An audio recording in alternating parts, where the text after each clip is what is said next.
Welcome to rapid Rasoi flavour.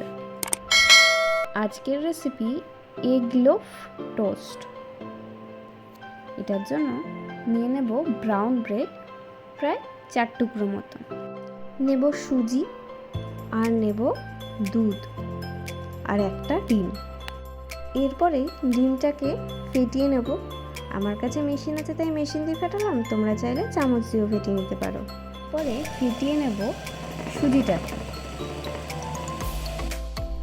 ডিম ফাটানোর মধ্যে দিয়ে দেবো পেঁয়াজ কুচি, লঙ্কা কুচি আর স্বাদ অনুযায়ী নুন। ডিম ফাটানো প্রায় হয়েই এসছে, এর মধ্যে ফেটিয়ে রাখা সুজিটা দিয়ে দেবো আমরা।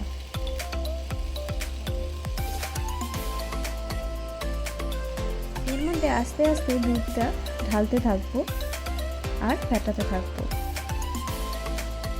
এই এগ লোফ টোস্ট বাই ডিম পাউরুটি ভাজাটা আমার ভাইয়ের খুব প্রিয় খাবার, তো এই রেসিপিটা ডেডিকেট করলাম আমার ভাইকে।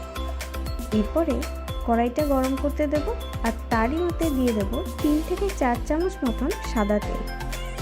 তেল গরম হয়ে গেলে পাউরুটিটাকে ওই ডিমের ব্যাটারের মধ্যে ভালো করে চুবিয়ে এদিক ওদিক করে ছেড়ে দিতে হবে গরম তেলের মধ্যে, ঠিক এইভাবে।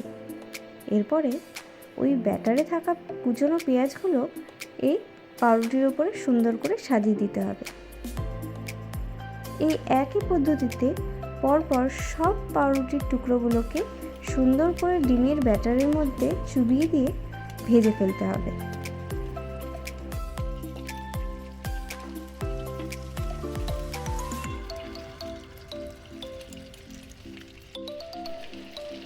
এরপরে যে ডিমের ব্যাটারটা বানানো ছিল সেটা ওপর থেকে এইভাবে ছেড়ে দিতে হবে একটু একটু করে। এক পিঠ প্রায় ভাজা হয়ে গেছে, আর এক পিঠ উল্টে দিলাম। এই এগ লোফ টোস্ট বানাতে কিন্তু 15 থেকে 20 মিনিট টাইম লাগে, তাই বাচ্চাদেরকে কিন্তু সকালের ব্রেকফাস্টে দিতেই পারা যায়।